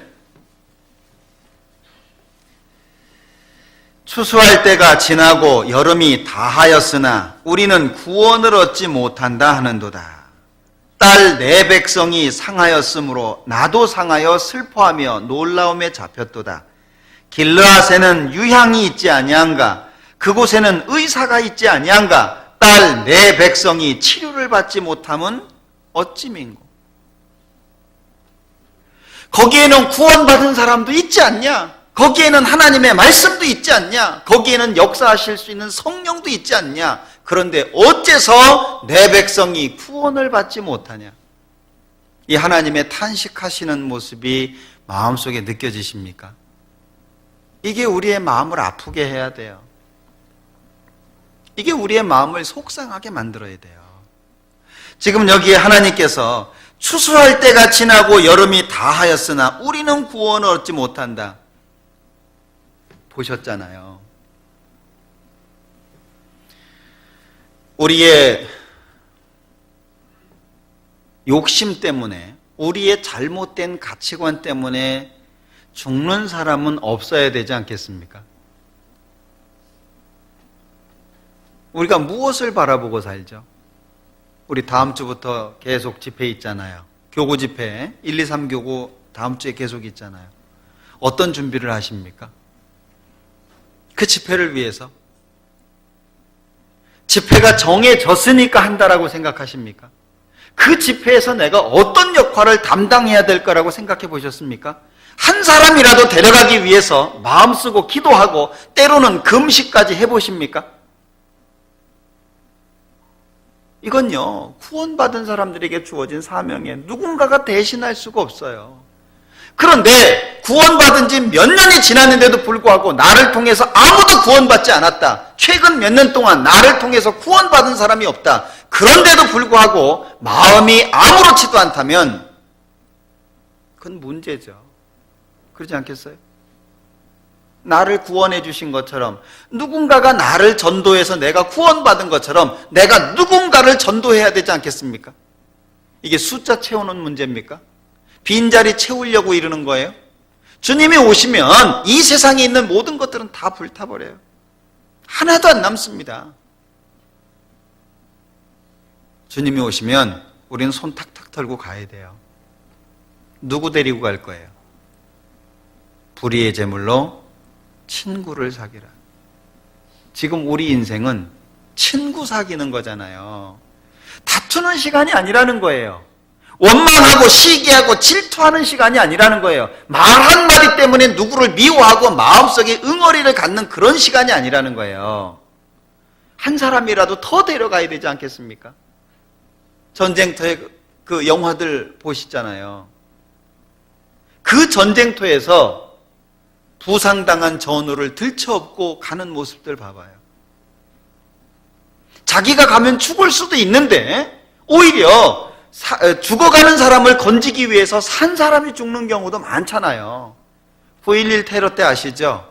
많은 소방관들이 죽었대요. 차라리요, 구조하러 안 들어갔으면 오히려 산 사람이 더 많았을 거예요. 그런데 죽어가는 사람을 건지기 위해서, 그 한 사람을 살리기 위해서 수많은 소방대원들이 죽어갔다는 거예요. 그런데 그들이 놀랍게도요, 그 무너져 내리는 건물 속에 들어가기 전에 자기 가족들한테 다 작별을 했대요. 들어가기 전에. 자기 가족을 못 만난 사람은 지인들을 통해서 혹시 못 나올 수 있으니까, 죽을 수 있으니까. 안부 전해주라고, 사랑했다고. 혹시 못 보면 이 말을 전해주라고. 비장하지 않습니까? 죽어가는 사람인데 자기가 들어가면 죽을 수도 있는데도 불구하고 거기를 왜 들어가냐 하는 거예요. 이번에 IT 때 보셨죠? IT 지진 때. 한 사람 살려놓고요, 얼마나 기뻐합니까? 한 사람 살려놓고요, 너무나도 즐거워하는 모습을 볼 수 있잖아요. 세상 사람들도 그럴진데 구원받은 사람들이 한 영혼을 건지는 일에 얼마나 수고를 하고 있냐는 거예요. 너무 밋밋하지 않습니까? 겨우 교회 나오는 것으로 만족할 수 있나요?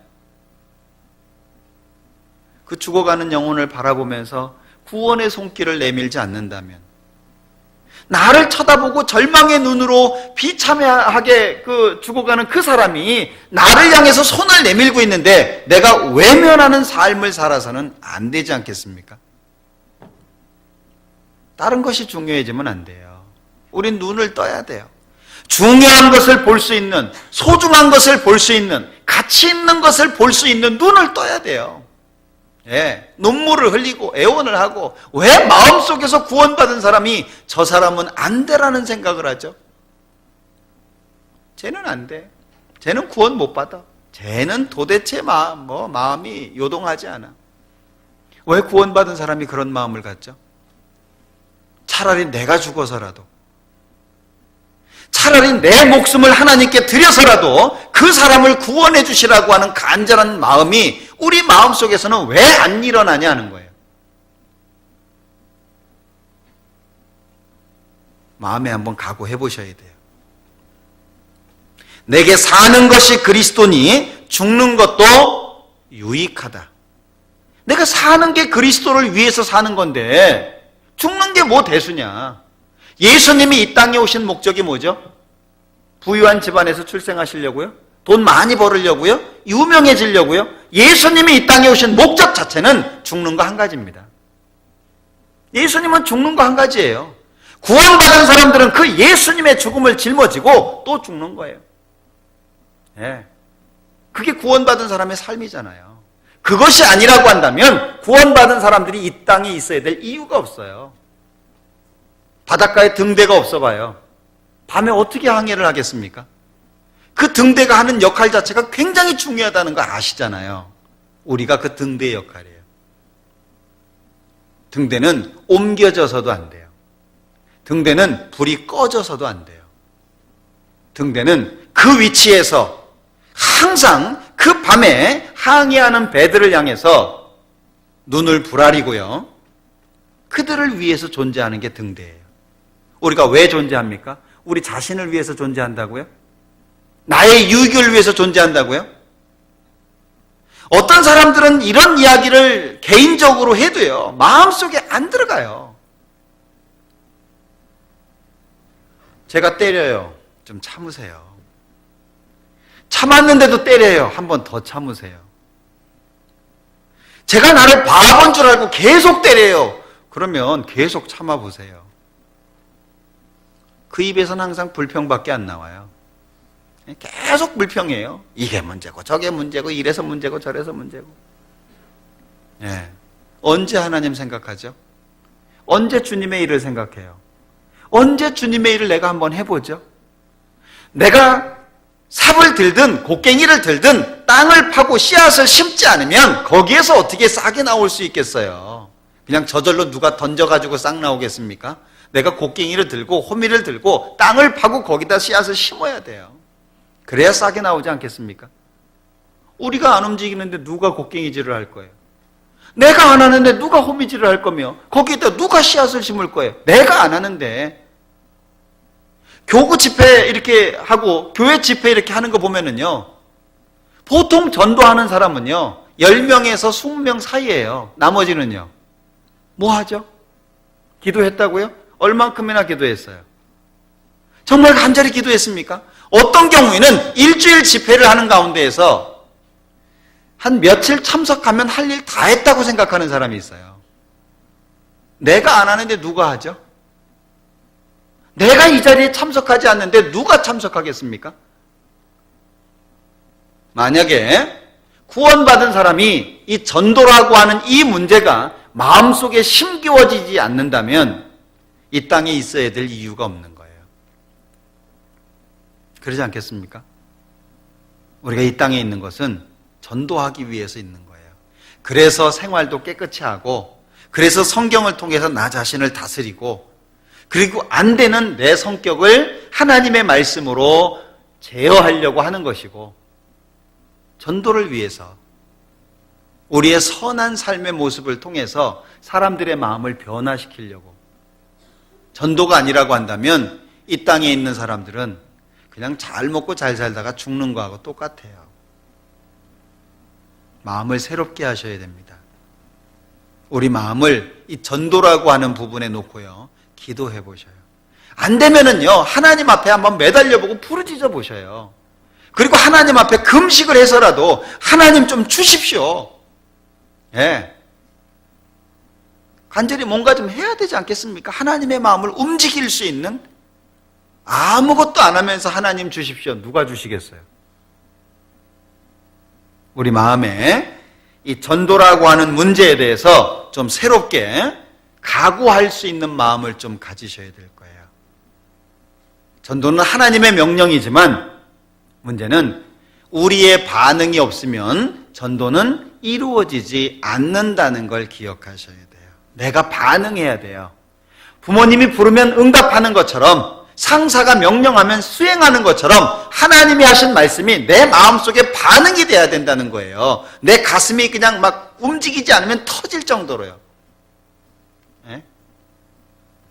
자동차 시동 걸고 악셀에다 밟으면 나가잖아요.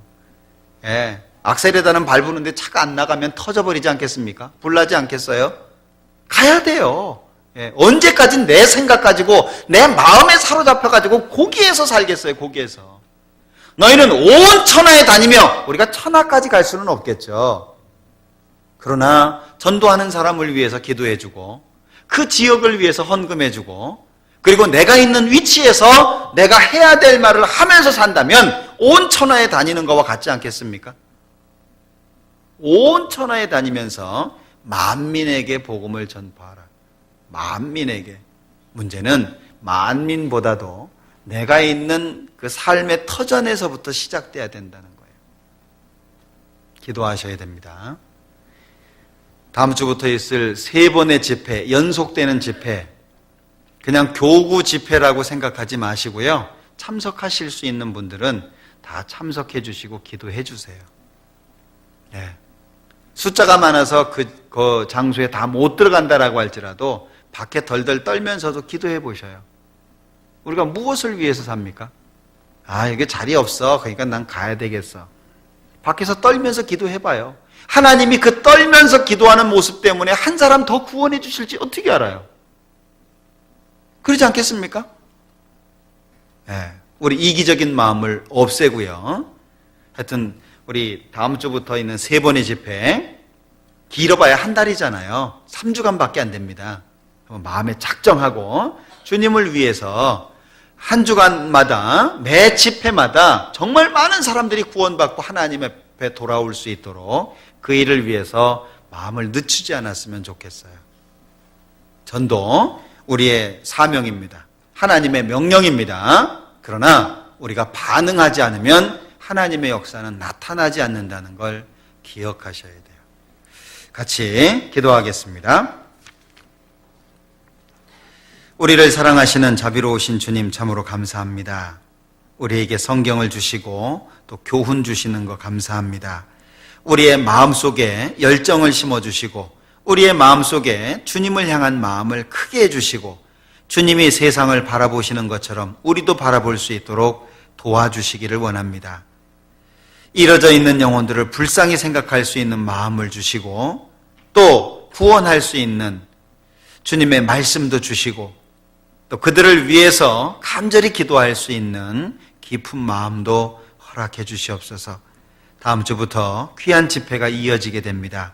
하나님 함께 하셔서 많은 사람들이 참석할 수 있도록, 한 사람이라도 더 구원받을 수 있도록 우리가 마음을 모으고 하나님 앞에 기도하며 삶을